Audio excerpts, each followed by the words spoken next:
Hola amigos de Un Mundo Verde, bienvenidos a su programa especial de cada mes, La Neurona Ambiental, donde vamos a tratar dos temas muy importantes, la caída de Microsoft y la parte de los criterios ambientales para las Olimpiadas que ya están próximas a realizarse, las de París, y cómo se está tratando de abordar la problemática ambiental de estos actos masivos deportivos. Así es de que quédese con nosotros. Nos acompaña una especialista experta en los temas ambientales, la doctora Isarely Rosillo. Gracias por acompañarnos. Muy buenas tardes. Y espero que disfruten de este programa especial donde son estos dos temas fundamentales que todo el mundo ha puesto la atención, está en la discusión pública, y vamos a abordar diferentes aspectos con respecto a estos dos temas, la caída de Microsoft y la parte de los criterios ambientales en las Olimpiadas de París. Pues sí, Alejandro, recientemente la Organización de Naciones Unidas, a través de esta organización que se llama UNTAD, que es la organización encargada de presentar informes sobre comercio y desarrollo, presentó un diagnóstico a nivel mundial sobre la importancia de la tecnología y sobre todo de la inteligencia artificial, pero del impacto a su nivel de la sostenibilidad. Y eso tiene relación específicamente con lo que vamos a comentar, la caída de Microsoft. Hace algunas semanas se ha registrado una caída en la megadata, ¿no?, de Microsoft. Por ahí tuvimos un problema en el acceso a los correos electrónicos, también en la red, en el acceso a la información. Y esto fue muy importante, puesto que se ha señalado que el incremento de datos en la mega nube y a su vez la red de distribución y almacenamiento de información a nivel mundial, pues ha estado en entredicho por este colapso. Algunos, Alejandro, lo atribuyen a los hackers, al hackeo que en su momento se realizó. Y bueno, hemos tenido varios colapsos, como también la caída digital del banco o de algunos centros de datos de bancos, como en Chile, como en México específicamente. Y bueno, hoy en día se pone en cuestionamiento el tema de la megadata. Esta caída de Microsoft también refleja el número de incremento de usuarios que a su vez se han tenido que considerar por el uso de la inteligencia artificial. Y bueno, estos retos son los que se abordan en este informe de la Organización de Naciones Unidas sobre Comercio y Desarrollo, donde específicamente hablan del impacto de la economía, sobre todo en el uso de energía, de almacenamiento de datos y la parte no sostenible de la producción de productos electrónicos y eléctricos que en su momento están necesitados para poder llevar a cabo una fluidez digital de la información. Fíjate que Microsoft ha negado de que fue un ciberataque. Así es. Vamos a pensar que sí, sea así. Y la explicación que da de la caída es de cierta actualización de un software, ¿no? Pero como que no ha convencido mucho ese argumento. Pero además de el supuesto ciberataque, hay otros elementos de carácter ambiental. Uno es la gran cantidad de energía que sí requiere la meganube, ¿no? Pues imagínense, afectó en el mundo entero, bancos, aeropuertos, empresas, ciudadanos, etcétera, etcétera. Es una gran cantidad de energía. Y el otro aspecto es para que funcionen estos centros de datos que operan 24 horas sin parar, se requiere de mantener una cierta temperatura.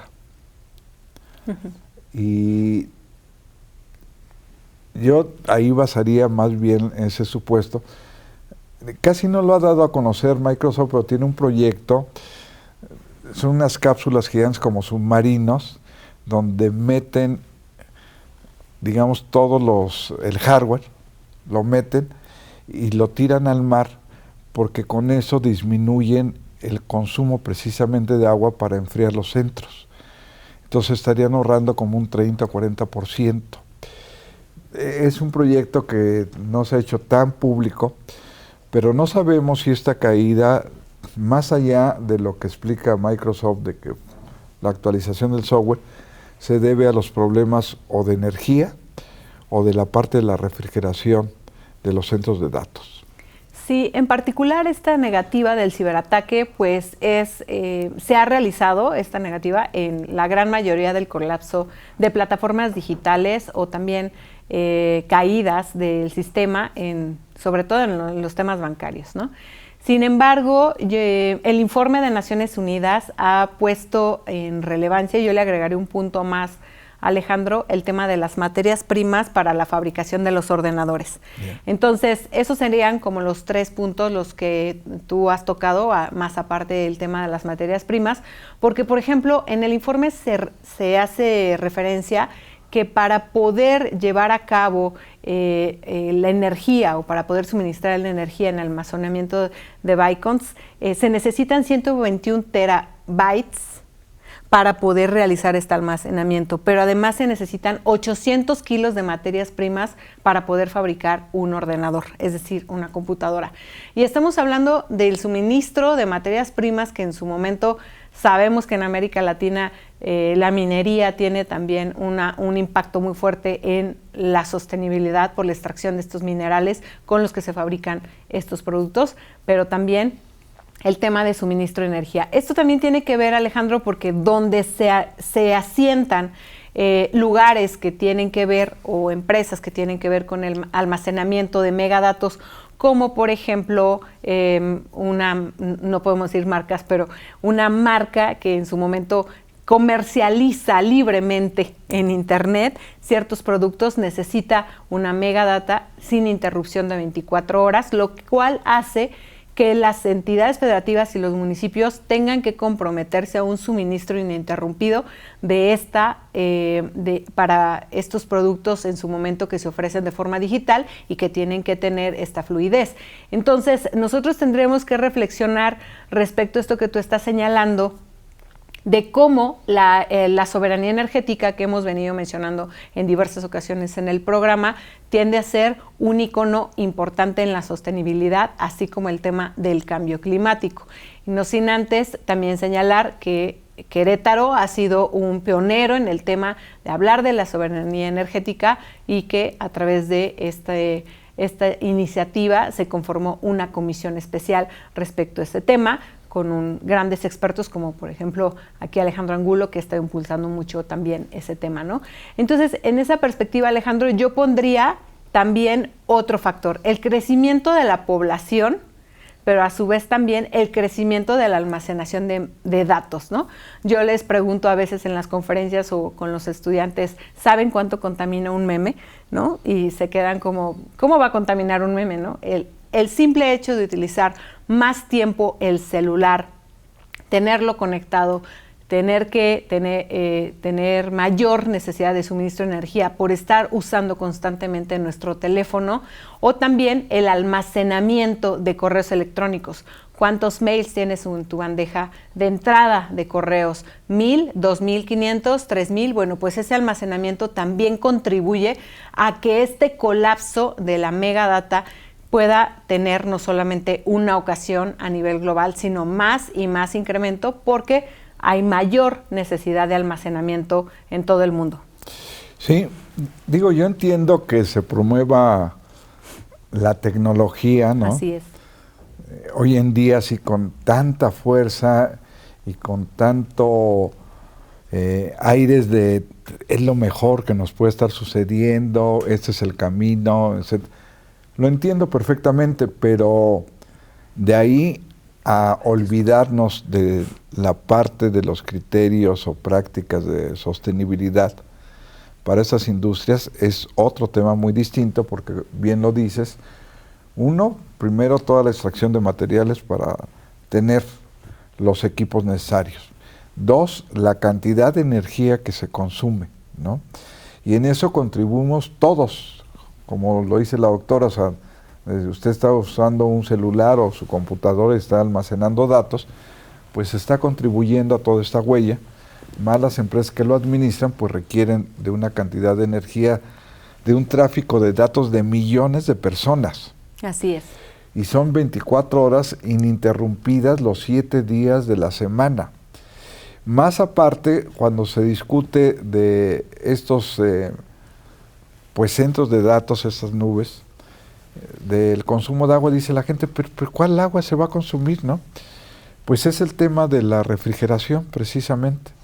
O sea, las computadoras, estos centros enormes, están prendidos 24 horas los 7 días de la semana, van generando una cierta temperatura, entonces se requiere de mantenerlos frescos para que no vaya a haber un corto, un circuito por calentamiento, y entonces ahí es donde entra el rol, el papel que juega el agua en los sistemas de enfriamiento. Entonces sí hay esta otra parte que es muy importante, o si usted lo ve como un aire acondicionado, pues entonces genera también más energía. Así es. Al final de cuentas genera también más energía.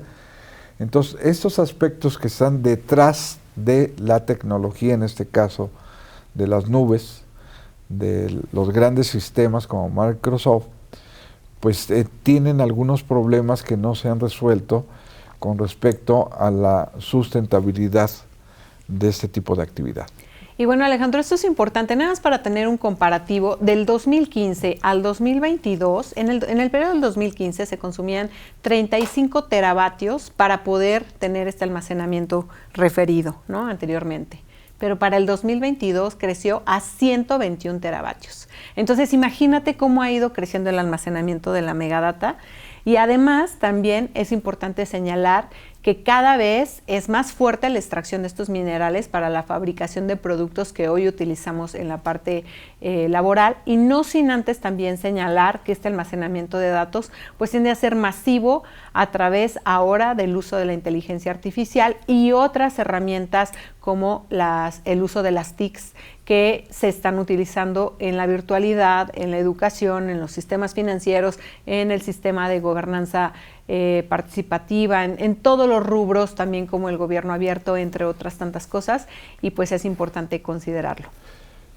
Yo creo que por eso, digamos, hay ya análisis, estudios, diagnósticos del futuro que se avecina, donde la minería va a jugar un papel muy importante para poder sostener la actividad de la tecnología. En el pasado pues era la plata, el oro, los metales preciosos, los que contribuían, después fueron otros minerales, el mercurio, etcétera, que se comenzaron a extraer, el cobre para el alambre, etcétera. Pero hoy en día toda la nueva tecnología, incluyendo la parte de los autos eléctricos y todo, va a requerir de minerales, y esos, al final de cuentas, aunque vivamos en una época moderna, pues se tiene que extraer. Entonces, lo que se prevé que en el futuro es que se va a incrementar esta actividad minera y va a tener muchas externalidades o impactos ambientales negativos, si es que no se regula de manera adecuada o se hace de manera sostenible esta actividad de extracción de los minerales. Entonces, es una problemática que existe detrás de la tecnología, y por eso se prevé y qué va a pasar en el futuro con tanta extracción de minerales, pues, ¿no? Y también es importante considerar los usuarios, como tú también estás señalando, tanto la extracción como la parte de distribución de energía, el almacenamiento de energía y también el uso, ¿no? En este caso hay 5.400 millones de personas que utilizan Internet en el mundo, pero este informe de Naciones Unidas ha proyectado que para el 2026, estamos hablando de 2 cortos años, se va a duplicar esta cifra de usuarios de Internet, lo cual también nos tiene que poner en alerta y en un sistema preventivo por cortes masivos de energía, porque a su vez, pues derivado de estas necesidades de empresas que están comprometiendo la megadata, es importante también nosotros señalar que vamos a tener estos recortes prolongados para todos tener un acceso igualitario y equitativo a la energía. Es por ello que se ha hecho mucho énfasis en este programa desde hace muchos años hablar de la soberanía energética. Y hablar de la soberanía energética es específicamente que nosotros como usuarios estemos conscientes también de la transformación de nuestras casas, habitación o nuestros entornos o edificios más sostenibles para que aprovechemos la energía a través de la captación de energía solar, uso de celdas solares y todas aquellas herramientas que nos permitan llevar a cabo o tener una soberanía energética como individuos, como familia, como comunidad y por supuesto como entidad y nación. Pues yo para concluir sí haría la recomendación a toda nuestra teleaudiencia de que seamos conscientes de la importancia de incorporar en nuestra vida diaria esquemas de eficiencia energética. O sea, no necesitas estar consultando a cada momento el teléfono, mandar un mensaje, etcétera. Yo creo que tenemos que ir haciendo un ahorro y también en nuestros ordenadores, en nuestros equipos de cómputo, pues toda esta parte de información que a veces estamos almacenando de manera innecesaria, que pudiéramos estar evitando, pues seamos conscientes que podemos contribuir también de esa forma, porque pues vamos a ser más millones de personas en el mundo que estamos utilizando el internet, las redes, toda esta tecnología, y eso pues nos lleva a un consumo energético, a la parte de la extracción de minerales, el agua, etcétera. Entonces seamos conscientes y podemos contribuir en ello. Y pasaría al siguiente tema se dice que París va a superar, pero en mucho, todos los criterios ambientales de las pasadas Olimpiadas allá en Tokio. Y el programa principal que aprobó el Comité Olímpico se centra básicamente en la compensación de la huella de carbono, ¿no? O sea, por todos los viajes, por los diferentes medios, pero principalmente el avión, de todos los turistas deportivos que van a confluir ahí en París, más el movimiento, la movilidad, ya una vez estando en la ciudad para trasladarse a los centros deportivos, pues va a generar una emisión bastante considerable de gases de efecto invernadero, pero principalmente CO2.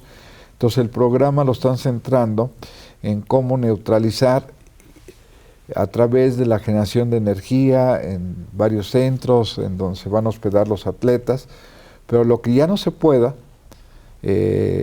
neutralizar con generación de energía limpia, el gobierno de París entonces dijo que iba a compensar su huella invirtiendo en proyectos dentro de Francia para poder compensar la huella.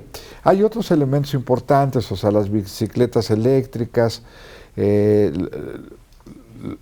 los hoteles donde están cercanos a los centros deportivos para que haya menores distancias. Y yo lo que decía es de que el agua no está tan considerado dentro de estos programas ambientales, aunque están haciendo ahí saneando el río Sena, que qué bueno que lo hagan, aunque hay inconformidades ciudadanas.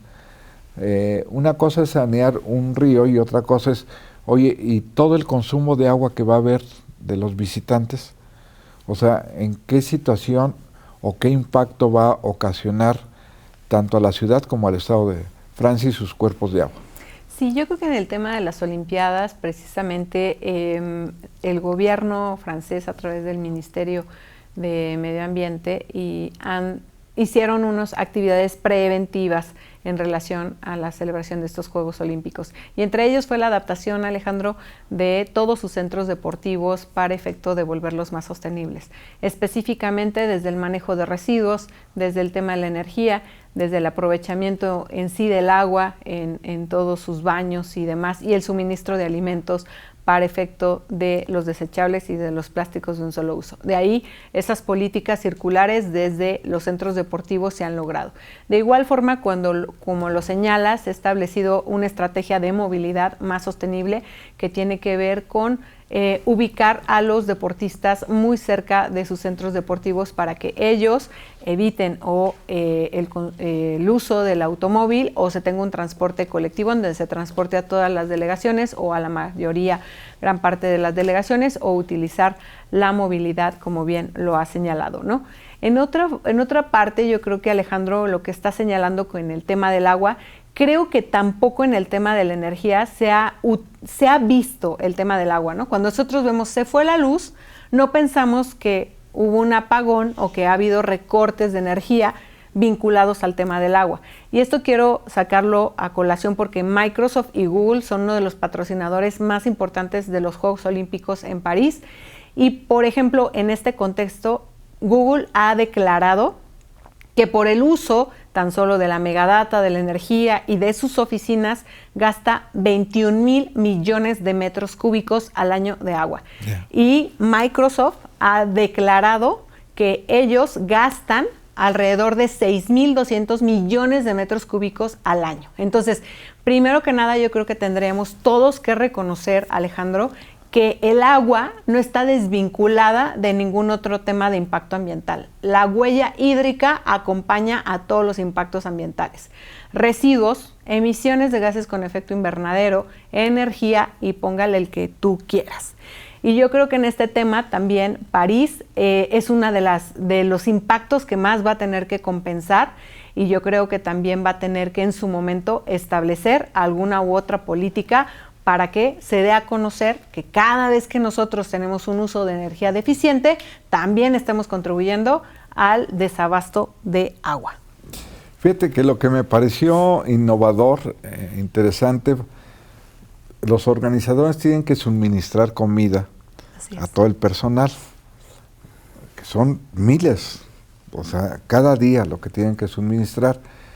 Entonces tiene un enfoque como medio vegano, o sea, de promover más la parte de verduras, pero también tiene ciertos criterios climáticos de los alimentos deben de ser locales o muy cercanos dentro de un radio de kilómetros que tienen. Y la otra cosa que me pareció importante y que se la compartí con nuestros amigos del Mundo Orgánico, el 30% de la comida que se va a abastecer en estos alimentos tiene que ser orgánica.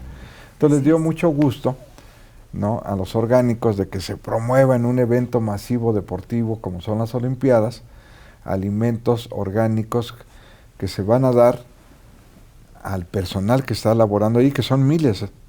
Y las comidas también se cuentan por miles todos los días, son 3 comidas al día que se tienen que proporcionar.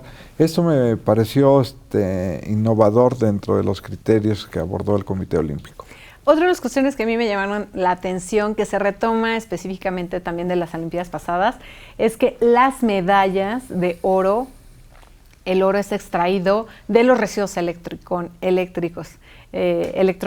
Entonces, esto es muy importante. Su celular, el mío y otros componentes como las computadoras o algunos otros residuos electrónicos contienen oro. Entonces, en su momento se extrae y con eso están realizando las medallas, ¿no?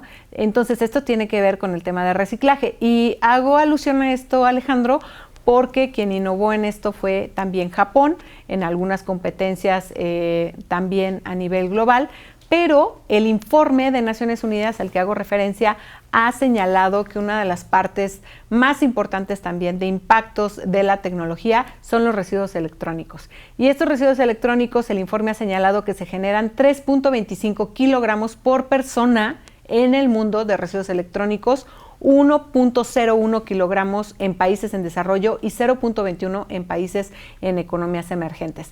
Entonces hacen un llamado muy especial para prevenir la generación de residuos electrónicos y bueno, las Olimpiadas en este contexto de todo el reciclaje que en su momento se tiene de residuos electrónicos que tienen componentes de oro, de ahí o oro o plata, de ahí están sacando las medallas. Pues el tiempo, como siempre, se nos agotó.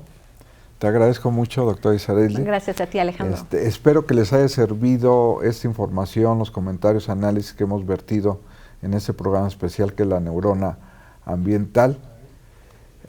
Y yo, como siempre, los espero el próximo miércoles al punto de las 5:30 aquí por Radio y Televisión Querétaro en su programa Un Mundo Verde. ¿Y usted ya reflexionó sobre el planeta?